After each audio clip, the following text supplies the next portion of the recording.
We start off today's show on some very somber news, on a somber note.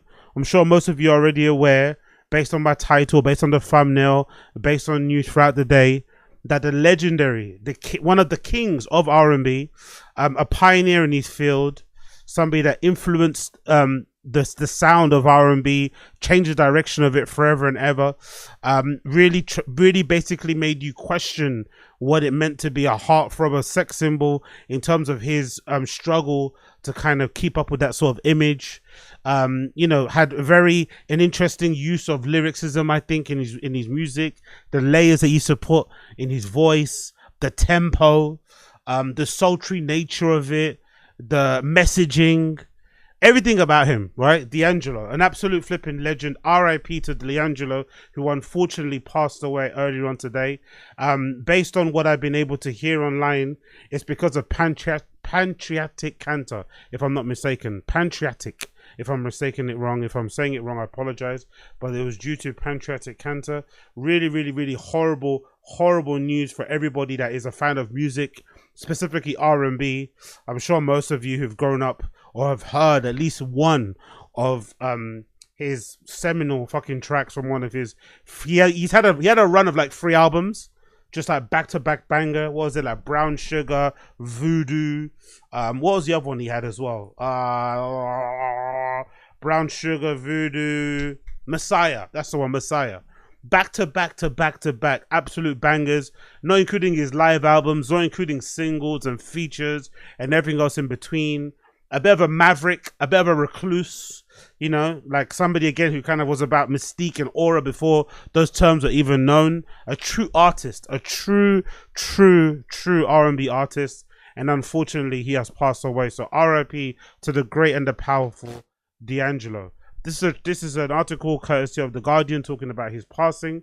Let me just quickly read it to give you a little bit of background information on who D'Angelo is, in case you're not familiar with him, which you should be. And if you're not, one of the saddest things about people that like this who pass away, if you're not familiar with their discography, once you get into their discography, you'll start thinking to yourself, I wish I was a fan sooner. I wish I was a fan when they were alive. I wish I could have seen them. I wish I could have given them their flowers. You know what I mean? That's the only sad thing.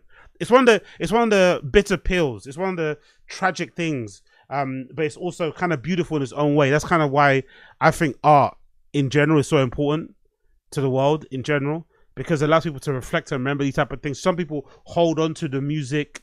The music means so much to them. Music they use in a wedding, funeral, engagement, whatever, birth. It's like a soundtrack to a particular moment in their life. But more importantly, if you're the artist, what you get to leave behind is work that lives far beyond you, far past your time of passing. Your work will be kind of replayed and live on and get a new life in itself. It's fucking amazing. So it's kind of bittersweet in that he passed away, but now there's going to be more interest than ever in his music and his discography, and he has legitimately one of the best, if not the best, discographies in R&B, and people are going to be enamored. They're going to be floored when they kind of get to grips with what he kind of put out during his time. So R.I.P. D'Angelo. Courtesy of The Guardian. D'Angelo, Grammy-winning neo-soul pioneer, dies age 51. So yeah, I guess they're describing more neo-soul. I just say as an umbrella term R&B. I know maybe that's a subcategory and shit, but I'd say as an overall umbrella term, I think he was definitely one of the kings of R&B, for me anyway, specifically. It continues. It says, D'Angelo, the Grammy-winning R&B singer who helped pioneer the sound of neo-soul, has died at age 51.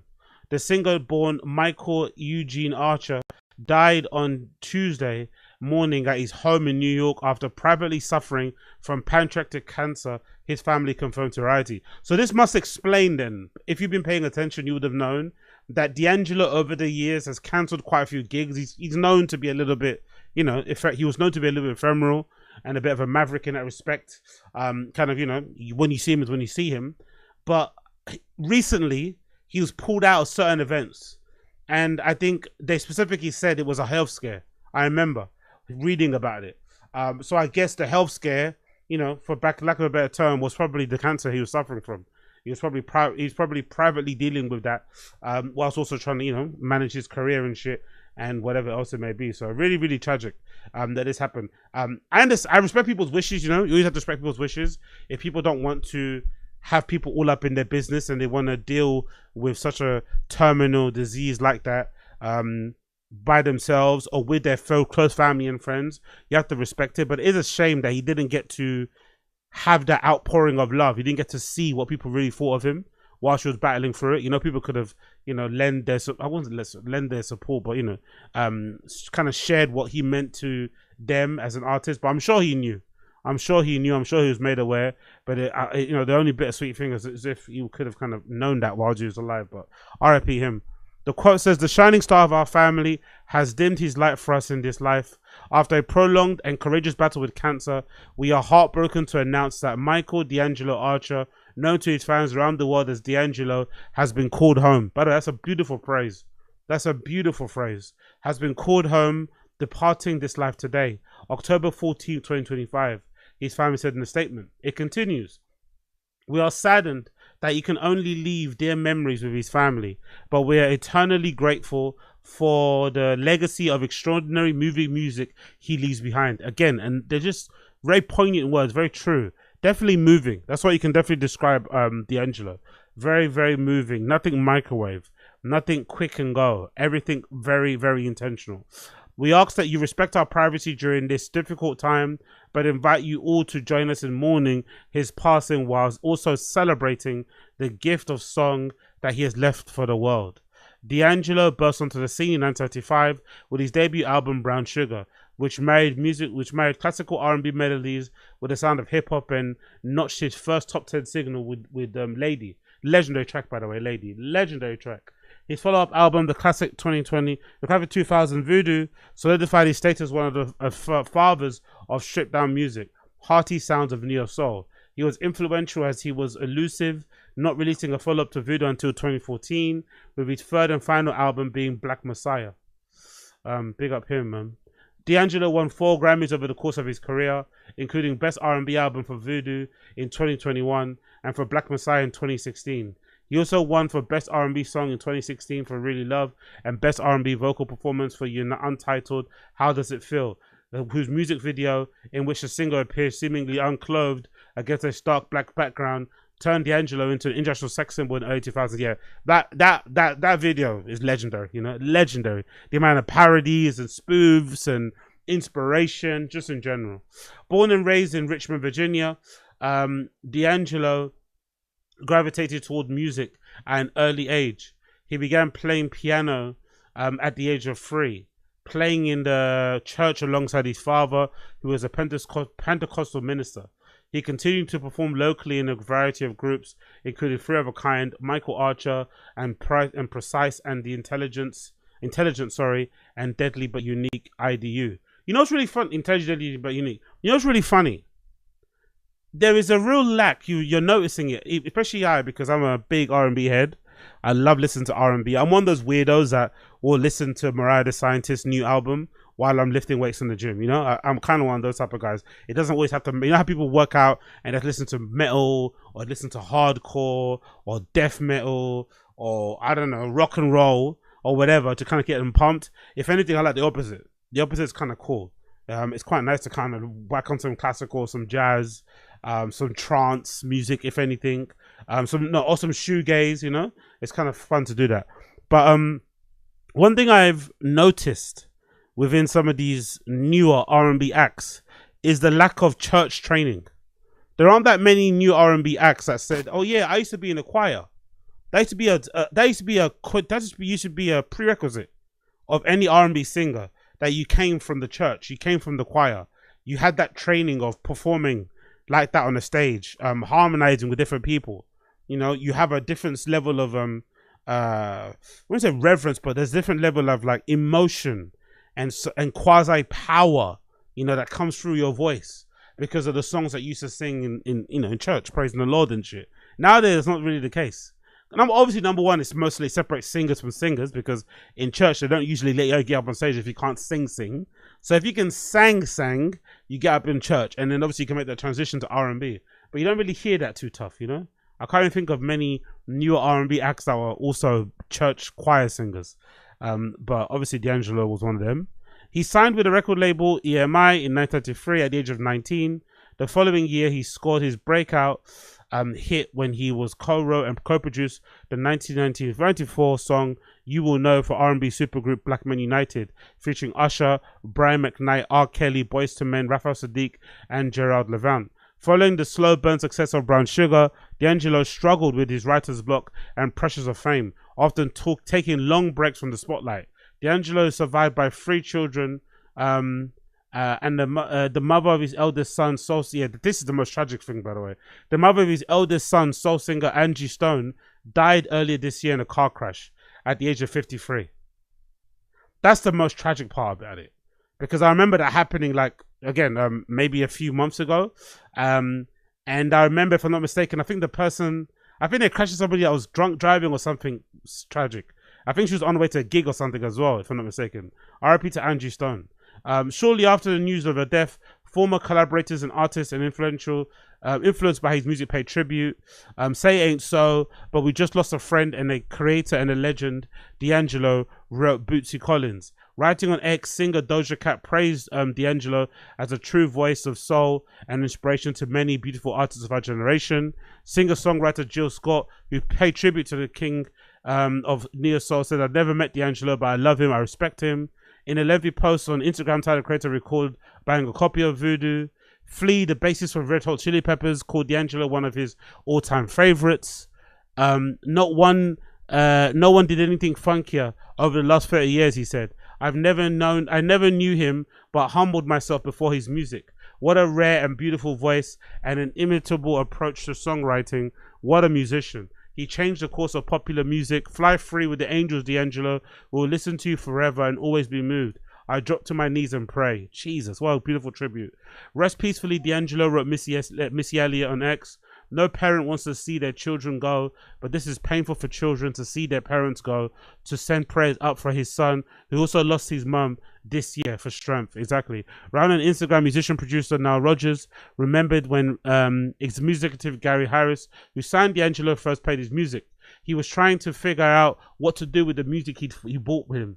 I listened to every cut, not just out of respect, but because it was smoking. At the end of the encounter, he asked me, what should I do with it? I remember this as if it was yesterday. I said, put it out. It's perfect. Being the artist he is, I guess he had to explore some ways to make it better. About a year later, I heard one of those songs on the radio. It was genius. It was exactly what he played for me. I know. I still have the original cassette. Fucking incredible. R.I.P. to D'Angelo. R.I.P. to D'Angelo. And that's the tribute that his family wrote that we read earlier. So RIP to D'Angelo. This is also news coming from D'Angelo's eldest son, which is Michael. This kid here on the far right. All right, like, I can't imagine what he's going through right now. Losing both of your parents. Losing both of your parents within such a short time. I think his mum passed away, what was it, March or something like that? Angie Stone, right?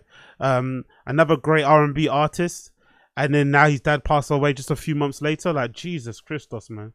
Oh my God. It says, I'm grateful for the thoughts and prayers. That's Michael the son on this very difficult times, as it's been a very rough and sad year for me. I ask that you please continue to keep me in your thoughts, as it will not be easy. But one thing that both my parents were taught me was to be strong, and I intend to do just that. Michael Archer II. Fucking hell, man. Yeah. Thoughts and prayers go out to Michael, man. That he hold it together. Hopefully he's got a great support system around him. Honestly, man. Fucking hell. Tragic. And then this was really, really sad too. The other day, Jill Scott Heron, another R&B legend, randomly uploaded this on the timeline. They went kind of viral. She's on the plane, smiling, clearly high as fuck. You can see based on her eyes, she probably had a nice fat joint, enjoying life, reflecting, on moments, reflecting on life as we always do.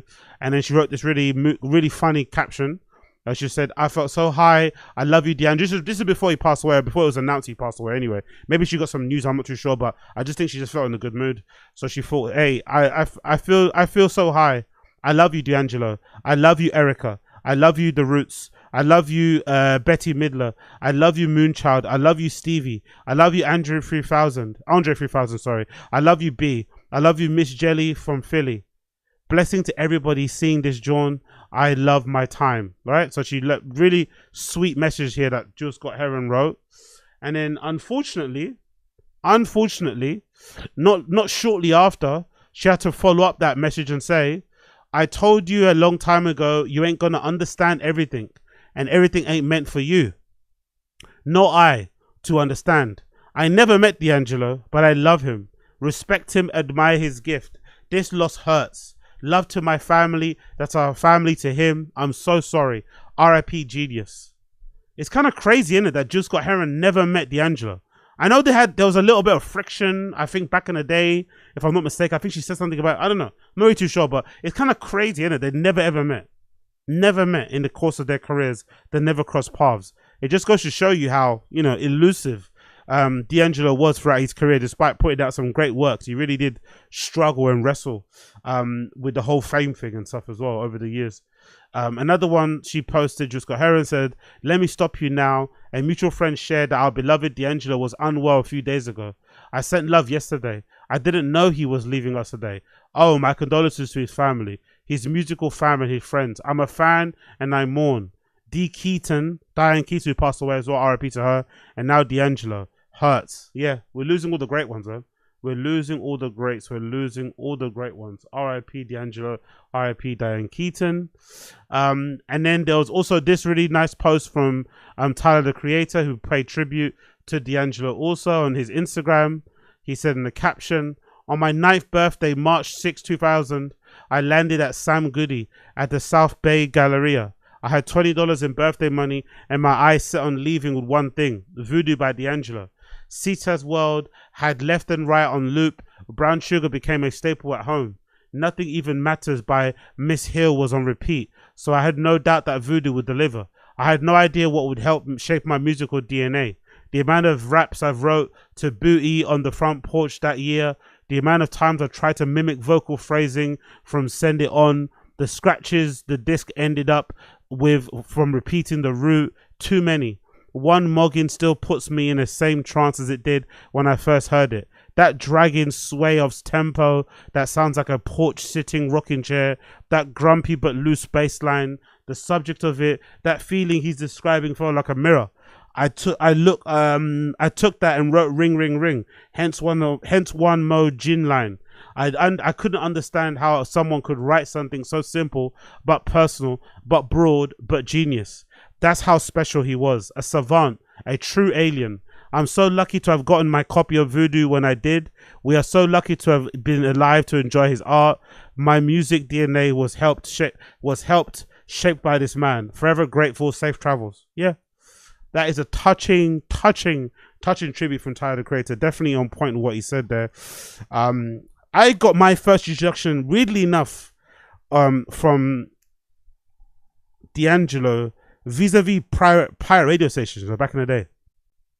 Big up pirate radio stations. I listened to this pirate radio station. What was it? Was it Deja Vu? There was a station back in the day called Deja Vu, and there was this crew called Entertainment Crew. They used to play on there through the mornings and the evenings, on the weekends. And they used to do like an R&B, like couple of hours, if not 3, straight R&B. Oh, bangers, bro. Like, I used to listen to that shit. I loved it, bro. I loved it. That was when I was on my Sweet Boy arc, for sure. Borderline haircut, slits in the eyebrows, magnet earrings. I couldn't do the contact. I tried to do the contact lenses back in the day when everyone was wearing contact lenses, but I'm too pussy and I can't put my fingers in my eyes. But Jesus, man, like, I used to love that. And I think I discovered D'Angelo the same sort of time I kind of found out about Donnell Jones, people like that. Brandy. Like, oh yeah. Like, the first time you listen, just, yeah. Beautiful. I really do envy people. Who have to discover him now off the back of him passing. Had no idea who D'Angelo was, and you're getting a chance to discover him now. Like, I envy you, because hearing D'Angelo's voice for the first time, wow. Absolutely incredible, man. Absolutely incredible. And there's a couple of stories here from people. One in particular here from Raphael Sadiq, talking about the time that he met D'Angelo and they worked together on the legendary song Lady, which I thought this is a really great story. Big up Raphael Sadiq. This is an old clip, but everyone's kind of bringing these clips back up again because, he's passed and they want to remember him in a great way. So big up Raphael Sadiq. Big up Blood Clot Raphael Sadiq. The first time we met, D was supposed to come to my house and he didn't show up the first day. And then he came the next day. But I think he thought, you know, he was going to come to a house and it was going to look like the rich and famous, probably with a spiral stairs and helpers, everybody in the house, and Yeah. It's like, I'm going to Tony's house. It's yeah. gonna But be. when he thought it's gonna be a lot of people, he don't really like a lot of people, you know. Yeah. And then he found out I don't either. So when he got to my little 2-bedroom, you know, $235,000 crib, what you know, it was in the garage. It was me, him, and my engineer Amazing, at? in amazing, Sacramento. In Sac? Oh, amazing. Yeah, and I lived in this neighborhood full of like lobbyists and politicians, right? And Beautiful. we were just, and he was just so surprised. He didn't tell me later on. He said, I thought his house was gonna be crowded with a lot of people, and it wasn't. And so I started playing Lady. That's the first thing we worked on was Lady. wow. You had that already? Yeah, Wow. I had the idea because it was supposed to be for Tony's record. The idea, but For like House of Music maybe or yeah, they something? didn't like it. They didn't like the initial idea. They never heard it what it was going to be. You Okay. know, neither did I. But I played the guitar riff for D'Angelo, and he said, I like it. I said, cool. So I was going to call somebody over to play my guitar parts over. He said, no, you should leave what you did. And that's the first time my guitar playing ever got on the record. Wow. Ever got on the record, yeah. So, but I think how we came up with it, we figured it out. We were playing, and we were playing behind the beat, but I think we were just really trying to lock something in. And so he would fall back and he would start laughing, then I would fall back and we started kind of smiling and laughing, and it we just kept going back and forth, but not talking about it, and it became sort of the style of his record. But that's the way he sings, that's the way he plays, Wow. and it was just natural for him. But he's a Dilla fan. Yeah. And so then, you know, I'm a Dilla fan too. So I figured it out later. We were just mocking Dilla. Really? That early? Like that early on? I think Dilla was the first one. Okay. Or we heard it through hip hop. Yeah, right. Maybe Right. it's Through, not like, Far Dilla. Side Records Maybe we heard it and- on some Wu-Tang records. Maybe we heard it on some Tribe records. Yeah. I love hip hop. Yeah. Right? So I think both our love for the Hawk is in gospel and hip hop and rock and songwriting. It was just the perfect storm at the right time. Yeah, beautiful, beautiful, beautiful story there. And of course, RIP the legendary Jay Dilla himself. Fucking amazing story. Big up Raphael Sadiq. Another account here, courtesy of Alchemist as well. This is a really funny story actually about how Alchemist first met D'Angelo. Really, really did enjoy this too, by the way. Big up Alchemist. RIP D'Angelo once again. I used to sell weed to D'Angelo. Really? Yeah. Premier hooked me up with him. That's when I first moved to New York. And it's a funny story because when I went to meet him the first time, Premier was like, can you, bring some weed? D'Angelo gave me the address. It was like around the fashion district in Manhattan, like 28th or 30th and Broadway. Right. And he was like, when you go there, don't have anything in your hand. Fuck you. Anything in your I hand? said, don't, yeah, I didn't know what he meant. So I walked in and it was like literally like out of a movie. He was in this big loft by himself in the middle of the loft, sitting in a chair with a guitar, like writing songs. Wow. And I walked in and shit. I walked in. Wow. I go up to him. He's like, what's up? Give him a pound. I'm like, yeah, Premier, good. He said, oh, that's what's up. What's up? Gave me another pound. Everything I said, that's Got a what's up. pound. You had to give him a dap. I don't know if you know people like that. Every absolutely. line Yeah. is a dap. Right. And then I understood what Premier said when he was like, don't have anything in your hand. Brilliant fucking story about D'Angelo, man. Fucking no. R.I.P. D'Angelo. R.I.P. Blood Clot D'Angelo. Like I said, like it's a heartbreaking news. Really, really is heartbreaking. Sad to see him pass so early, I think, in life. He had definitely much more life to live. Only 50 something, I think. But really tragic. But again, one of the beautiful things about art is that despite his passing, his spirit, his soul will live on, because people will be replaying his songs, they'll be getting inspired by it, and he'll just keep going on, and there'll be tributes, I'm guessing, about it. I'm hoping there's no posthumous albums, by the way. I'm hoping there's no fucking posthumous albums unless they've been approved by him. No posthumous albums unless they were approved by him before his passing. I hope to God, please, no posthumous albums. But yeah, love and light goes out to D'Angelo and his family. R.I.P. to the legend. And thoughts and prayers go out to his son, his eldest son he leaves behind, and obviously his other sons as well. His other kids, I'm not sure if they're all boys. Really, really hard news to kind of find on the timeline. But R.I.P. D'Angelo. R.I.P. R.I.P. D'Angelo.